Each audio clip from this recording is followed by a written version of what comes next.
जय गुरुदेव। जो अब के स्वामी मिले, सब दुख आंसुअन रोए। चरणन ऊपर शीस धरी, कहूँ जो कहना हो।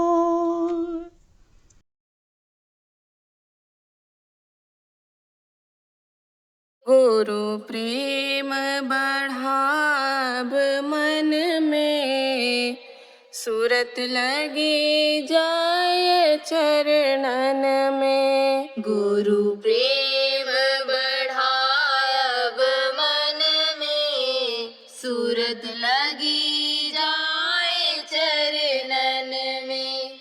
गुरु प्रेम बढ़ाब मन में, सूरत लगी जाए चरणन में। गुरु प्रेम बढ़ायब मन में, सूरत लगी जाए चरणन में।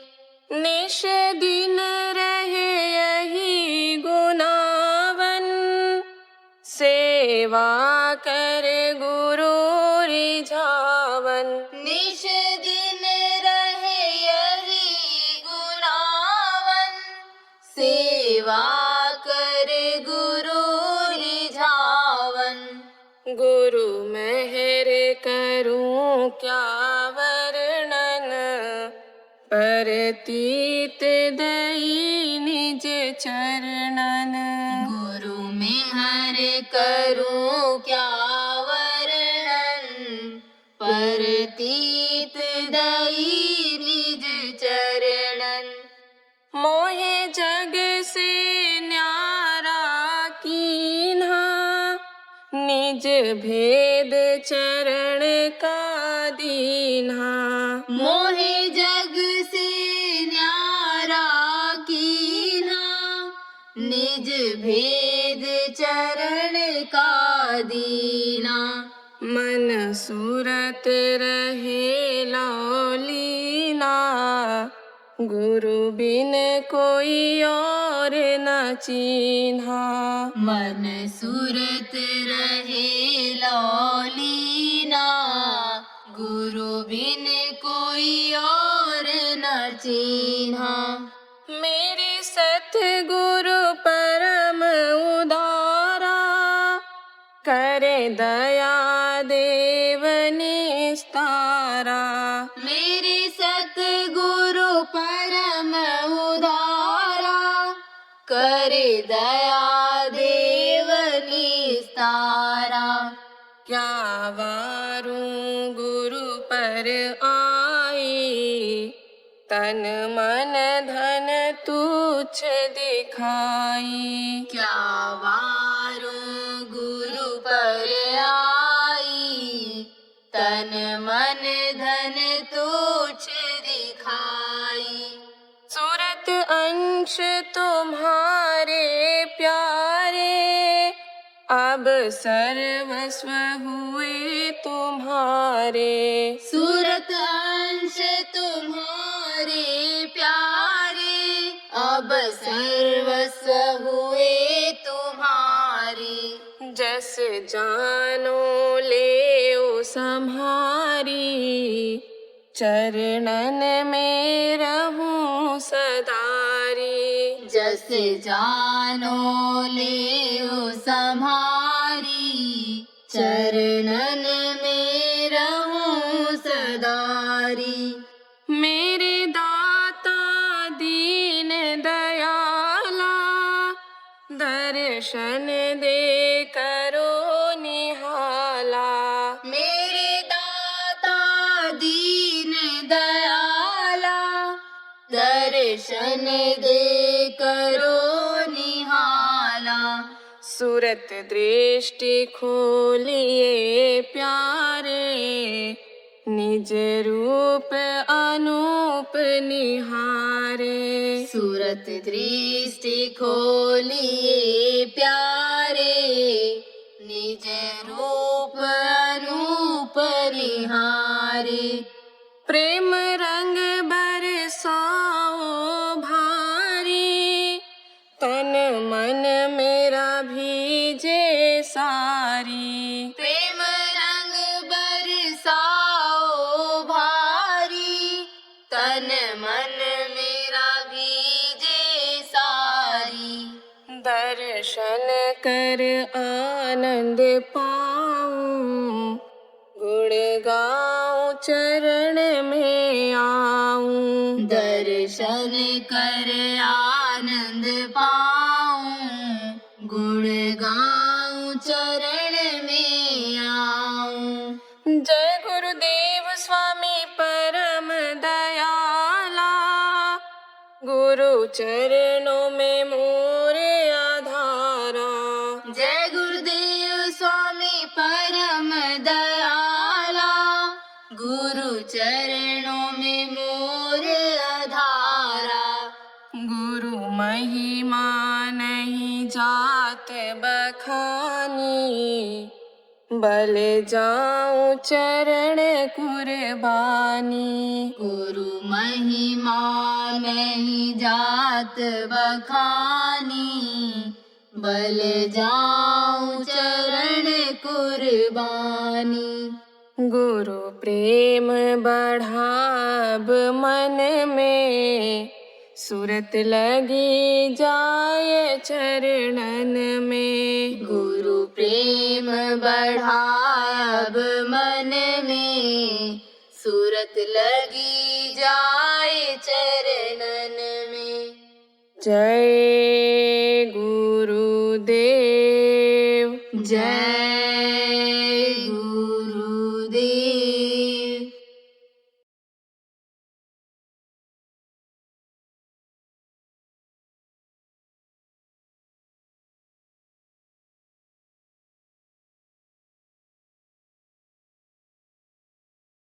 देखो कहते हैं ना कि उस्ताद अपने हाथ में कुछ न कुछ दांव रखता है, और अगर दांव न रखे तो समझो कि उसी से अभी लड़ जाए।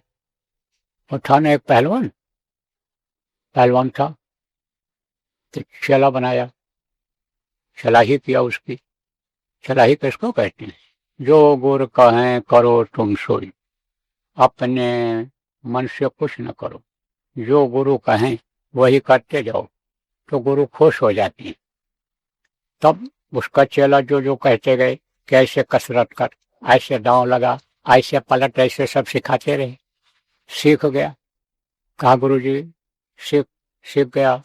कहे हाँ तुम सीख गए, अब तुम लड़ाई लड़ो, कुश्ती लड़ो, जहाँ इच्छा हो तुम्हारी वहां चले जाओ, कुश्ती लड़ो। तो कुश्ती लड़ने लगा, बाप पास दांव मारने लग गया और चैंपियन हो गया। आप समझो जिला जीत बना। और फिर उसके बाद में आप समझो कि दुनिया को जीतने की कोशिश में लगा। तो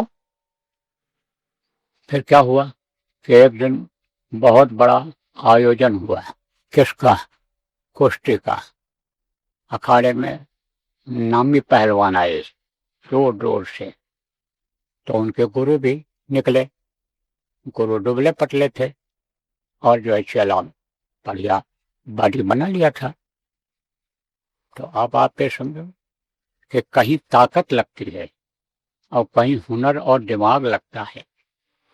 यह कोई भी जरूरी नहीं है कि मोटा तगड़ा हट्टा कट्टा हो तो वो आध्यात्म का पंडित हो, प्रकांड विद्वान हो, कोई जरूरी नहीं है। देखो अब आपको मैं बताता हूँ प्रेम। तो गुरुजी भी लंगोटे लगा करके अखाड़े में उतर जाए। अब गुरुजी बहुत पहलवान थे, वो स्टार्टर थे, तो उनसे कोई हाथ न मिलावे। तब इसने कहा अगर हम गुरुजी को जीत ले तो हम विश्व जीत हो जाएं, क्योंकि विश्व के पहलवान लोग आए, हम विश्व जीत हो जाएंगे, दुनिया में हमारा नाम हो जाएगा। उतर के आ गया तब इन्होंने देखा गुरुजी ने, सिर हिलाया। जब सिर हिलाया तो उसने हाथ बढ़ाया। जब हाथ बढ़ाया तो गुरुजी ने मिला लिया हाथ। अब गुरुजी ने हाथ मिला लिया तो अब कुश्ती चालू हुई।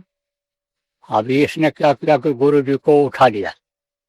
हल्के थे, ये पहलवान था, और गुरुजी का दांव से ही इनको ऐसे उठा लिया। उठा लिया तो गुरुजी क्या हुए, इसको चिपक गए, ऐसे लिपट गए। और लिपटने के बाद ऐसा दांव मारा कि फट से ऐसे पीछे गिर गया। और जब पीछे गिर गया तो गुरुजी सीना सवार, और ये चारों खाना चित। चारों खाना मतलब क्या होता है, दो हिस्सा ये ऊपर का और दो हिस्सा ये नीचे का, ये चार हिस्से हैं।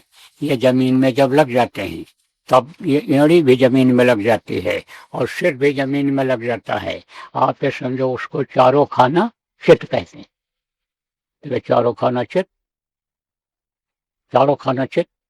आप सब लोग बोले भाई ये तो दूसरे नंबर का पहलवान था, गुरु जी का तो बड़ा नाम था इनका, और ये दूसरे नंबर का इन्हीं का चेला पहलवान। और इसको गुरु जी ने देखो 2 मिनट 1 मिनट भी नहीं लगा और इसको तो 1 मिनट के अंदर ही चित कर दिया। कौन सा दांव लगाया? अब उस दांव का अंदाजा सब लोग लगाते रहे, दांव का अंदाजा लगाते रहे और गुरु जी से पूछा भी। तब गुरु जी ने कहा अरे लग गया दांव। दांव कहीं बताया जाता है? दांव नहीं बताया जाता। बाद में जब गुरु जी की अवस्था हो गई, जब बुढ़े हो गए, तब गुरु जी से फिर लोग पूछने लग गए, गुरु जी आप समझो कि विश्व विश्व विजेता हो गए, वर्ल्ड चैंपियन हो गए आप कुश्ती में, तो आपने उस समय कौन सा दांव लगाया था कि जैसे से अपने ही चेला को आपने पटक दिया था? तब उन्होंने सोचा कि भाई ये कला है, ये विद्या है, इसको बता के जाना चाहिए, छोड़ के नहीं जाना चाहिए, लेकर नहीं जाना चाहिए। देखो भारत देश के विद्वानों में, भारत देश के लोगों में ये सबसे बड़ी कमी रही है कि वो अपने ज्ञान को, अपने यानी इस विद्या को शरीर के साथ ही कहो लेकर चले गए। शरीर छूट गया। बता सकते थे मुंह से, हाथ से करा सकते थे, कर सकते थे, दिखा सकते थे, लेकिन किया नहीं। करना चाहिए, ज्ञान को बांट करके जाना चाहिए, ज्ञान को रखना नहीं चाहिए। ये विद्या है, जितना ही बांटोगे उतनी ही ये बढ़ेगी। तो फिर उन्होंने तब बताया, कहा जैसे उसने हमको उठाया ऐसे घुटने में ऐसे यहाँ पर हमने दबा दिया, इसे यही नस होती है और यह नस ही नीचे पैर को मजबूत बनाती है। और जैसे ये दबाए एक पैर कमजोर हो गया।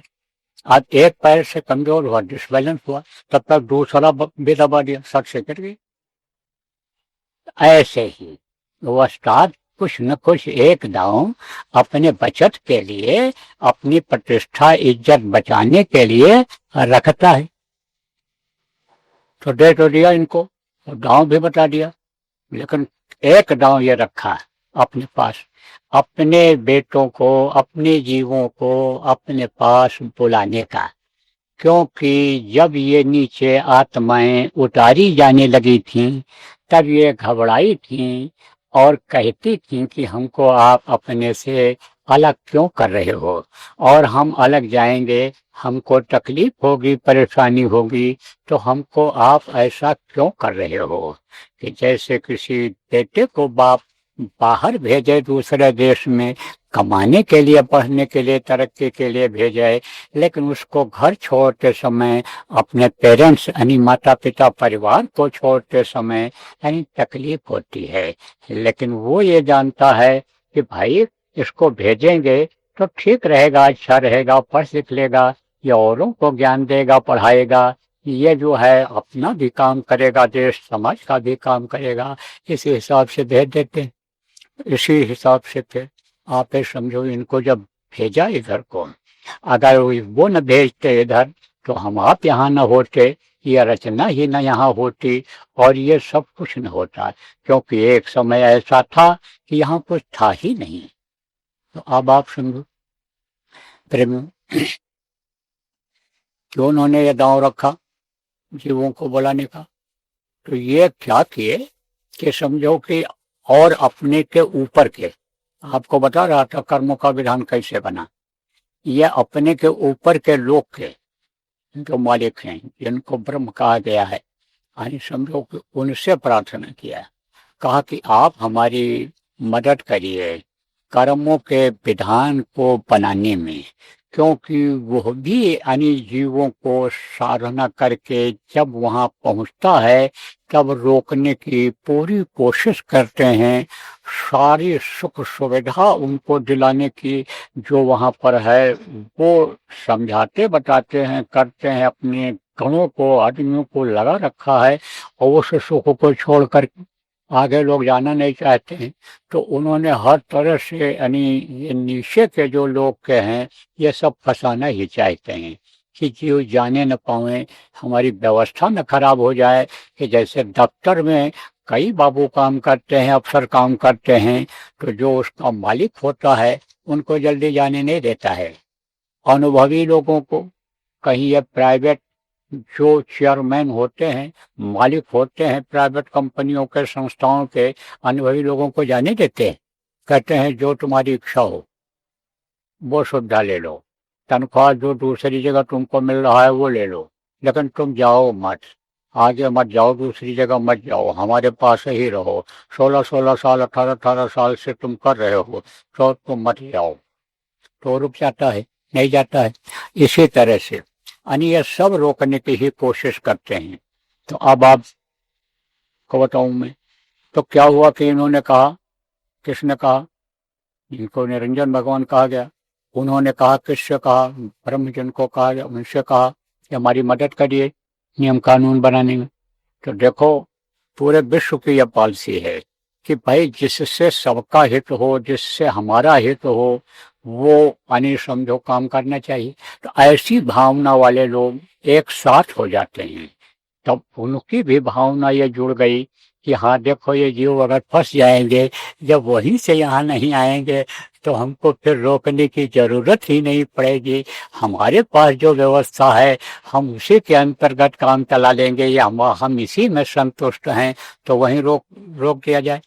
तो जैसे एक देश से दूसरे देश फिर तीसरे देश में जाना हो, तो एक देश का बॉर्डर वाला अगर बॉर्डर को सील कर दिया और वो अपने यहाँ ही नहीं आने दिया किसी को, तो वो दूसरे देश में फिर दूसरे देश वाला भी आप ये समझो कि निश्चिंत हो जाएगा कि जब वहां से इनके यहाँ ही नहीं आ पाएंगे तो हमारे यहाँ कैसे आएंगे। तो यह भी उनकी मदद कर देता है कि हाँ बाड़ लगवा दो, आप दीवार बनवा दो, आप हमसे जो मदद की जरूरत हो आप हमसे मदद ले लो। इसी उद्देश्य से ध्येय से उन्होंने क्या किया, इधर नियम बनवा दिया, किसका, अच्छे और बुरे का। सुनाई किसको पड़ा, ब्रह्मा को। ब्रह्मा के मुंह से जो आवाज निकली वही लिख दिया गया, तो वेद बन गया। कहा ना, वेद आए ब्रह्मा को पाई, वेद पाए ब्रह्मा हर्षाई। वो जो आवाज आई, शब्द आया, आवाज आकाशवाणी जिसको कहा गया, साउंड कहा गया, जिसको अन्य संतों ने गिरा कहा, गुरुवाणी कहा, जिसको जो सुनाई पड़ा, तो समझो वो आवाज आई। और यहाँ किसको सुनाई पड़ा, ऋषि मुनियों को सुनाई पड़ा। तो ऋषि मुनियों को उन्होंने बता दिया और आदेश मिला ऋषि मुनियों को कि तुम सबको बता दो। तो आम जनता को भी उन्होंने कर्मों का विधान बता दिया। अब धीरे धीरे समय बीतता गया, धीरे धीरे समय जब बीतता गया तो मलिनता आती गई कि जैसे आप देखो प्रेमियों, यानी ठंडी में कोई रहता हो और ठंडी में रहने से पसीना नहीं होता है तो मैल वहां नहीं जमती है, पहाड़ों पर आंधी भी नहीं आती है, तो समझो जब नीचे आता है और आंधी आई, पसीना हुआ तो मैले जम जाती है। ऐसे ही जब समय बदला, युग बदला, तो आप ये समझो कि लोगों के कर्म खराब होने लग गए और गंदगी आने लग गई, तो यानी वो आंख बंद होने लग गई। अब आंख जब बंद हो गई तो अब ये समझो कि सतयुग के बाद त्रेता के बाद द्वापर आया। आप समझो बहुत वर्ष बीता, और बीतने के बाद यानी आप ये समझो प्रेमियों की बहुत समय निकल जाने के बाद, कई लाख वर्ष निकल जाने के बाद, तब आपका कलयुग आया। तो कलयुग में आते आते एकदम से जैसे कहते हो कि मोतियाबिंद पक गया, जाला बड़ा मोटा हो गया, ऐसे ही वो कर्मों का जाला बड़ा रटौंधी जिससे होने लगती है वो बंद हो गया, लग गया, कर्म बहुत आ गए। अब कर्म जब खराब होते हैं तो कर्मों की सजा मिलती है। तो उन्होंने नरकों को भी काल भगवान ने बना रखा है, तो उन नरकों में जीव जाने लग गए और नरकों में बड़ी मार पड़ती है, बड़ी तकलीफ होती है। तो जब वहां पर चिल्लाया, प्रार्थना किया प्रभु से, जब प्रार्थना किया तब उन्होंने किसको भेजा? आप समझो ऐसी दशा देख जीवों, सत पुरुष ने की दया महान, संत रूप होए जग में आए, सतलोक का पता बतान, सुरत शब्द का सच्चा मारक, संत मता का किया बखान, और शब्द शब्द सीढ़ी रच डाला, और चढ़ चढ़ पहुंचो आगम ठिकान। आ गया ना? तब उन्होंने जब ये चिल्लाई तब उनको ज्यादा दया आई कि जैसे 4 बच्चे होते हैं और चारों से पिता को प्रेम होता है, लेकिन जो चिल्लाता है पिता को ज्यादा याद करता है, पिता की नजर उस बच्चे पर पड़ जाती है। माँ के यानी समझो कुछ माताएं ऐसी हैं जिनके बच्चे यानी समझो जल्दी पैदा हो जाते हैं, तो 2 बच्चे हैं, दोनों छोटे हैं, लेकिन जो चिल्लाएगा वो जो दूध मांगेगा वो उसी को देगी, रोटी मांगेगा उसी को देगी। ऐसे ही जब वो चिल्लाए रोए तब उन्होंने क्या किया? संतों को भेजा। संत आए इस धरती पर, और संत जब आए तब उन्होंने रास्ता निकाला, क्योंकि उनको सब मालूम रहता है। तो पहले के समय में लोग समझो अष्टांग योग हठ योग करते थे, कुंडलिनियों को जगाते थे, प्राणायाम करते थे, लेकिन ये सब आंखों के नीचे की ये सब साधना थी। शरीर के बनावट में, शरीर के रचना में आप जो पुराने सत्संगी हो, आपको बताया गया है, आप समझो कि याद होगा लोगों को बताना, नए लोगों को जो जानने की इच्छा रखेंगे। और अगर नहीं याद है तो ये लोग अपना ये जो बोलता हूँ रिकॉर्ड कर लेते हैं और ये यूट्यूब पर डाल देते हैं, तो वो उसमें भी यानी समझो सुन करके आप शरीर की रचना के बारे में जान सकते हो। तो आंखों के नीचे की ये सब साधना है। अब यहाँ पर जो लोग यानी साधना किए, जो चक्रों का भेदन किए, तो जो ऊपर के लोक के देवी देवता हैं उनकी परछाई पड़ती है इस पर। तो जब उसको देखा उन्होंने तो वो उन्हीं के पुजारी हो गए, उन्हीं के मुरीद हो गए, उनकी ताकत उनके अंदर आ गई। तो बस वो सोच लिए कि यही सब कुछ है। इसीलिए देखो भारत देश में बहुत से मत बन गए, मतांतर बन गए, मतों में अंतर हो गया, मंदिर तमाम बन गए, तमाम तरह के अनुष्ठान होने लग गए, लेकिन पहले ये सब कुछ नहीं था। क्या था? यही करे हरे ध्यान तरे भो प्राणी, ध्यान लगाते थे और ध्यान के द्वारा चले जाते थे। यह भजन भी नहीं था, केवल ध्यान के द्वारा ही, ध्यान लगाते ही आवाज भी मिल जाती थी, क्योंकि कान भी नहीं बंद था। 2 आंख है बाहर में, 2 कान है बाहर में, और एक आंख और एक कान जीवात्मा में भी, तो अंदर का बंद नहीं रहता था। अब तो उसको भी खोलने की जरूरत पड़ती है, भजन सिखाना पड़ता है, बताना पड़ता है, पहले नहीं था। तो अब उस समय पर तो कोई दिक्कत नहीं थी, लेकिन इधर ये दिक्कतें जब पैदा हो गई तब आप ये समझो कि यानी उसको संतों ने बंद करा दिया। किसको बंद करा दिया? वो जो साधना 10,000 वर्ष की उम्र में लोग करते थे, जिनकी उम्र 1000 वर्ष होती थी, दोपहर में वो करते थे, वो समझो बंद करा दिया। कहा 100 साल की उम्र में कैसे कर पाएंगे?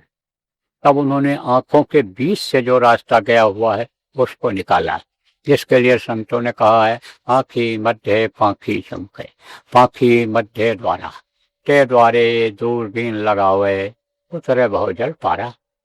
कहा कि 2 आयन के आधार, 2 आयन के आधार मैंने चेहरा, आयन के आधार उधर माने बीच, आयन के आधार 2 चश्म के बीच, चश्म माने आंखें, दोनों आंखों के बीच में खशम को खोज, खशम माने खुदा भगवान, उसको खोजो। जहाँ झलक तारा, जहाँ रोशनी है, प्रकाश है, कहा ना if thine eye be single thy whole body full of light.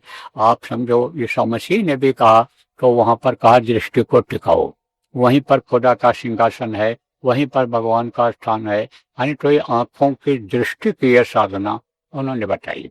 तो ये जो इस वक्त पर यानी समझो किसी भी मजहब के लोग हैं, चाहे वो आके समझो ईसा मसीह के मानने वाले हों, चाहे हजरत मोहम्मद साहब के मानने वाले हों, आप ये समझो कि उस वक्त पर जो भी उन्होंने धर्म लागू किया वो इसी ध्यान लगाने का था, साधना करने का था।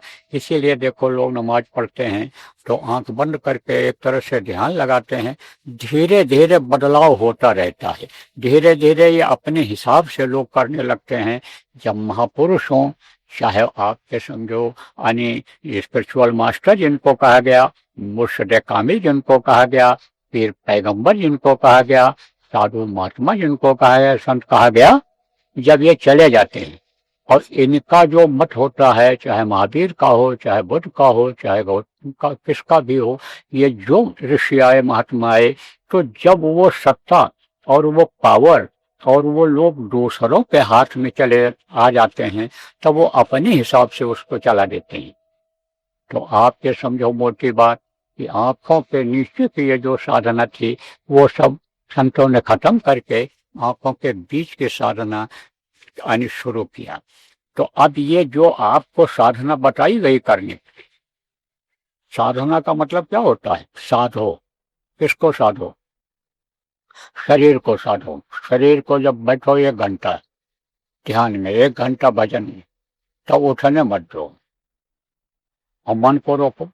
अब मन रुक जाएगा तो शरीर नहीं उठेगा, नहीं तो मन भगेगा तो याद दिला देगा, खाने का, घूमने का, जानवरों का, दुकान का, दफ्तर का याद दिला देगा, काम जो आपको करना है वो याद दिला देगा, उठ पड़ोगे फट से। तो मन को रोको, मन को साधो। मन जब सट जाएगा, मन जब रुक जाएगा, तब आपके समझो शरीर अपने आप रुक जाएगा। तो दोषी चीज को साधना का मतलब सेट करना, रोकना होता है। तो दोषी चीज को इसमें रोकना है। तो ये साधना बताया कौन सी? सूरत को, जीवात्मा को शब्द के साथ जोड़ने का। इसी को कोई आप ये समझो कि नाम योग कहा, इसी को कहा सूरत शब्द योग कहा, इसी को शब्द योग भी कहा जाता है। तो आप ये समझो प्रेमियों कि इसको बताया। तो आपको जो ये बताया गया है, ये आप समझो कि ये सबसे श्रेष्ठ साधना है और सरल है। इसके लिए न घर छोड़ना, न जमीन जायदाद छोड़ना, न बाल बच्चों को छोड़ना है, गृहस्थ आश्रम में ही रह करके इसको करना है। अब इसको भी अगर आप न कर पाओ तो आपका जीवन ये बेकार चला जाएगा। असला काम जो आप करने के लिए इस दुनिया संसार में आए और नकल में फंसे हुए हो, यह नकल ही आपके जीवन को खत्म कर देगा। तन बिन से जैसे जल हो रहा और जो जम जाल करत है जोरा, यह तन ऐसे बिनस जाएगा कि जैसे ओला गिरता है, पत्थर गिरता है और ऐसे देखते देखते पिघल जाता है, पानी बन जाता है। उसी तरह से ये देखते देखते ये समझो कि काया बिनस जाएगी। कोई रख पाता है? मृत्यु के बाद इसको ज्यादा दिन कोई नहीं रख पाता है, क्योंकि ये जो नसें हैं, जब यानी समझो कि इसमें पानी हो जाता है तो ये जो सुराख हैं इसी से बाहर पानी निकलने लगती हैं और ये चमड़ियाँ उसी पानी से सड़ने लगती हैं, तो सड़न गलन बदबू पैदा हो जाती है। ऐसे जैसे ओला बिनस जाता है, ऐसे ये बिगड़ जाए। और फिर जिसको हीरा कहते हो, ये तो शरीर है, बनाओ खूब इसको, बनाओ बलवान बनाओ, खिलाओ बढ़िया पौष्टिक और बढ़िया कपड़ा पहनो, अच्छे गाड़ी घोड़ा में रहो। इसी में आप अपने जीवन के समय को जो बर्बाद कर दे रहे हो, यानी उसको नहीं सोच पा रहे हो कि ये मिट्टी का खिलौना है, मिट्टी में मिल जाएगा। कांच के टुकड़ा जैसे कांच होता है, नीचे गिर जाता है, टुकड़े टुकड़े में बिखर जाता है, ऐसे ये बिखर जाएगा। इस चीज को नहीं सोच पा रहे हो, ये ऐसे बिखर जाएगा। तेरी हीरा जैसी काया, जिसको हीरा कहते हो, जल जाएगी मना, ये जल जाएगी, जला के इसको लोग राख कर देंगे। तो आज के इस प्रातः काल के सत्संग में आप लोग यही बात समझो कि भाई असली चीज को पकड़ना है, जो ध्यान है, भजन है, सुमिरन है, ये जो बताया गया है इसको हमको करना है। इसी से सब काम आपका हो जाएगा, इसी से सब हो जाएगा। आप इसको करके तो देखो, इसी को नहीं करते हो और दूसरों से न पूछते हो, दूसरों से न समझते हो, और दूसरे लोग जो करते हो आप दूसरों को बताते नहीं हो, परमार्थी काम आप नहीं करते हो। सबसे बड़ा परमार्थी काम यही है।